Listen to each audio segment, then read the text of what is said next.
नमस्कार दोस्तों, मैं दिव्या आज आपके लिए लेकर आई हूँ सुभद्रा कुमारी चौहान जी की लिखी कहानी रूपा। आज समय की घंटी ने सभी को बेचैन सा कर दिया।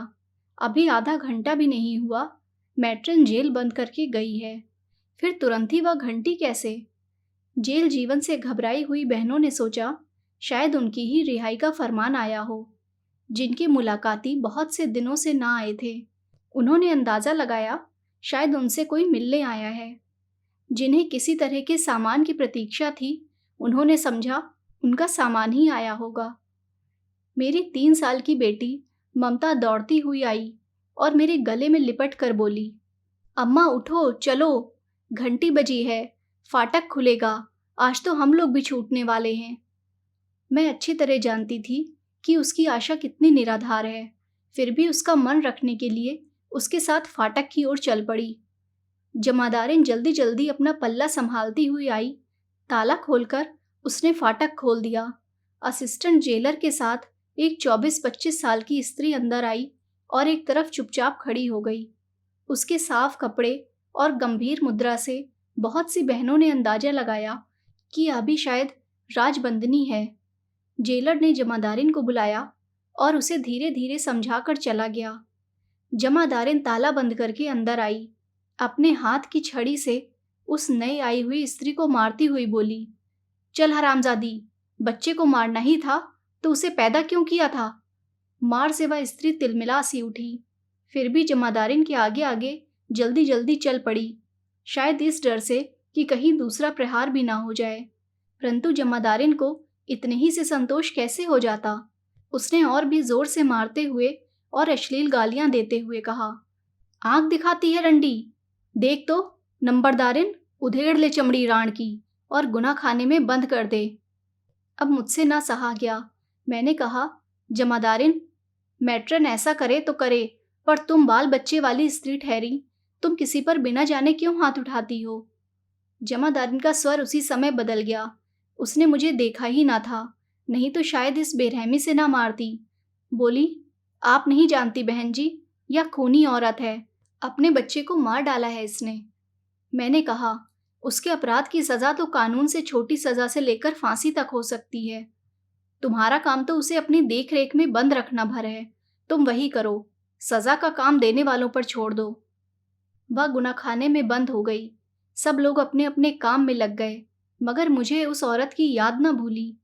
मैं उस गुनाखाने की तरफ गई। लकड़ी का दरवाज़ा खुला था, वह छड़ के दरवाजे में बंद थी। मैं अंदर आंगन में गई तो देखा वह औरत अभी उसी प्रकार बैठी थी। रोटी और दाल उसने छुई भी ना थी। मैंने उससे पूछा, तुमने खाया क्यों नहीं? खाना खा लो। उसने मेरी तरफ देखा, फिर उसकी आंखों में आंसू भर आए। मेरा भी जी भर आया। मैंने कहा, तुम रो मत, वरना मैं भी तुम्हारे साथ रोऊंगी। खाना खा लो, फिर मुझसे बतलाओ कि तुम क्यों पकड़ कर लाई गई हो। सचमुच तुमने पर विश्वास नहीं होता कि कोई माँ अपने बच्चे को मार सकती है। अब वह फूट पड़ी, रोते रोते बोली, कोई माँ मारे चाहे ना मारे, मैंने तो अपनी बच्ची को मार डाला है बहन जी, यह बात सच है। कैसे? मैंने आश्चर्य से पूछा। कैसे मारा क्या बताऊं? और वह फूट फूट कर रोने लगी। मैं उसके पास बड़ी देर तक खड़ी रही। बहुत बार उससे खाने को कहा, पर उसने ना तो खाया और ना ही यह बतलाया कि उसने अपने बच्चे को क्यों और कैसे मारा। मैंने सोचा इसके पास से जाऊं तो शायद यह खाना खा ले और कुछ आराम भी कर ले। मैं अपने ओठे पर आकर लेट गई और वहां कुछ देर तक पड़ी रही। एकाएक फाटक की घंटी बजी और फाटक खुला। मैंने देखा कि 2 स्त्रियां रूपा को कहीं लिए जा रही हैं। पास ही खड़ी हुई कैदिन ने पूछा, रूपा को कहाँ लिए जा रहे हैं ये लोग? वह धीरे धीरे बोली, खूनी औरत है ना, इसलिए फांसी वार्ड में ले जा रहे हैं। रूपा चली गई, पर मुझे उसका रोना, उसकी विषाद भरी आंखें, उसका चेहरा भूलता न था। मन कहता था कि वह हत्यारे नहीं है, पर मेरी आंखों के सामने वह फांसी वार्ड में गई, हत्या के जुर्म में पकड़ कर आई, फिर अविश्वास के लिए कहाँ जगह थी। धीरे धीरे मैं रूपा को भूल चली थी। एक दिन अखबार के एक समाचार ने उस याद को ताजा कर दिया।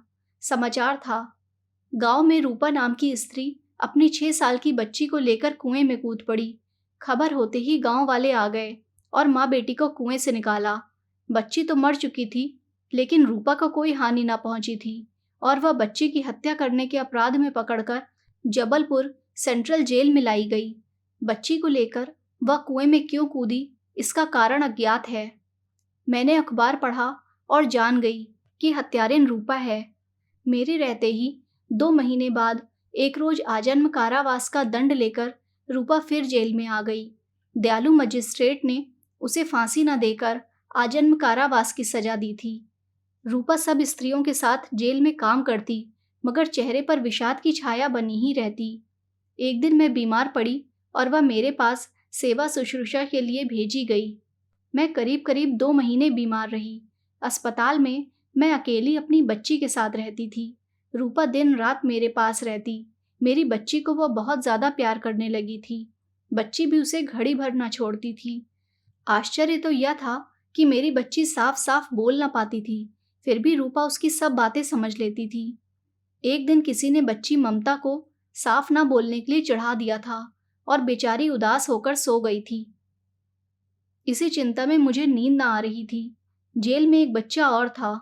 उसे जेल वासिनी बहनें बहुत प्यार से रखती, उसके साथ खेलती, बातें करती, पर ममता साफ ना बोल पाती थी, इसलिए उससे कोई ना बोलता, उसे प्यार ना करता।